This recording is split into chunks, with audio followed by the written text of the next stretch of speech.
This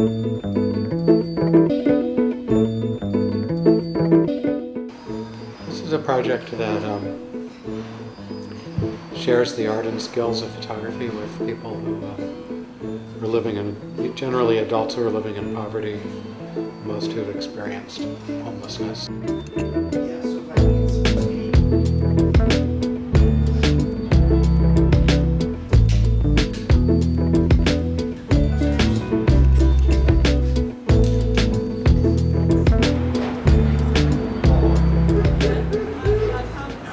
It's one of these projects that just kind of grew. I got involved in a small project that was originally intended to last maybe 6 months. And I was working with a group of people from 6th Street. And I lived in hotels. It was exciting to do, and they got pretty enthused about photography. It seemed to fill an important role in their life.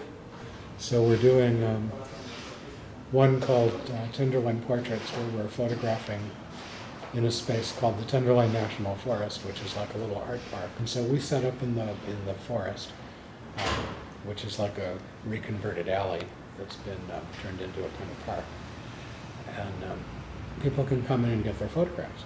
And so we take portraits and print them and hand them out. And we do that once a week, and that project's going to go for a few years, probably.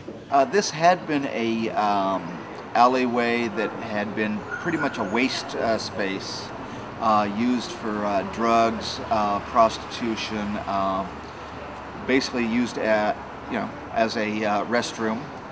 And now it is really part of the community that people of the Tenderloin have created the artwork that you see around here, the murals, the ceramics, and also the 509 Cultural Center.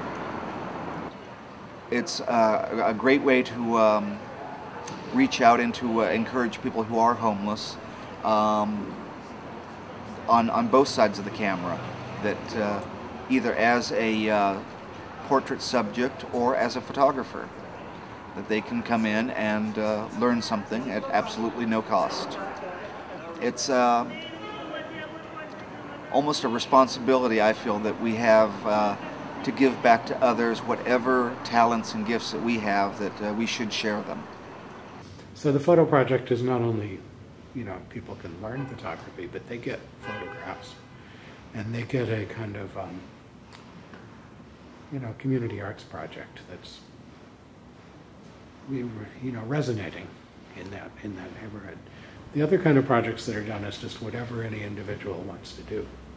So that can really range based on people's interest. And the idea is that they'll get enough of a background in the techniques of photography and what photography is about as a creative art form, that they can then take it really wherever they want, just like anybody would if they were in a college program. It's the same kind of idea. One of the first photos that I took, because I was very uncomfortable taking pictures of people. And there was a man right up under the ledge over there, and that was the first, I was in a homeless shelter about 12, 13 years ago, and they had a flyer on the bulletin board that said, learn photography, and I figured it would be someplace to go to get out of the rain once a week, and that's how I found 6th Street. See, I believe that education should be free, and everybody should share. If somebody asks a question, it's like it should be an obligation just to answer it if you have the answer. It's been, a large part of my life for the past 12, 13 years. And when I first came to the workshop, I was very uncomfortable about shooting other people in my situation. And now it's sort of like, I think when I become comfortable with photographing, they wound up, becoming comfortable with me. So now they keep jumping in front of my camera. And a couple of times last week, just walking through the city, people kept asking me something about, take my picture. I'm like, I don't have a camera with me. Why not? you know, they take it for granted I always have a camera. So it's just, you know, I don't feel like I'm exploiting. I'm one of them, so, and some of them like their pictures, so it makes me feel good. And I think that's the biggest compliment is when somebody asks for a copy of their photograph.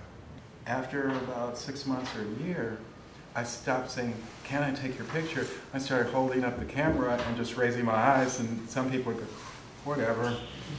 And other ones, you know, I'd be shooting, you know, like just a street scene, and they would start jumping in front of me. You know, "You want to take my picture?" So I don't usually walk up and I usually just hold it up and raise my eyebrows, and they're like, "Yes or no?" Well, I found out about this place during the Open Studios in October. And so it's great for me to have the opportunity to do some black and white photography, because many other places in town that have a dark room charge an awful lot of money, like a few $100s an hour. And here, I live in a shelter, you know, so I'm kind of homeless, and I sell street sheets for an income, so I don't make much, maybe like $5 or $10 a day. And so for me, this place is glorious, because I've been doing black and white photography for like about 10 or 15 years, and it's a good way for me to kind of know where my mind's at. But then it's not often available, and this place makes that possible. And then it's a good way to document homeless life in San Francisco too, to give like a different perspective on the city, like the way we people see it. Well, it permits me to document the time I am in San Francisco, whereas else it would be a gash in memories.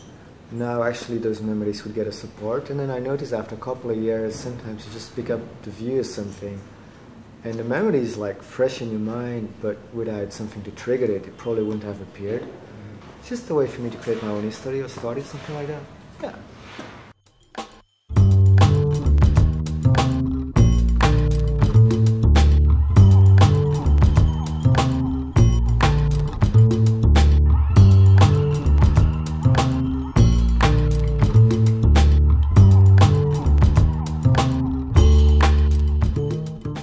Basically, I started here about 13 years ago. I saw a flyer while walking on the street and, you know, thought, hey, that's a good way to spend time. So I've been doing photography for like 35 years. In particular, this group and what we do here, I enjoy it because I could allow people to just come and work, and I just sort of can teach some of the technical aspects of things, and they sort of just hopefully will come in and do the work. I just like to be able to help people either express themselves or just understand how they can work out issues through photography, work in such a way that they can understand themselves better.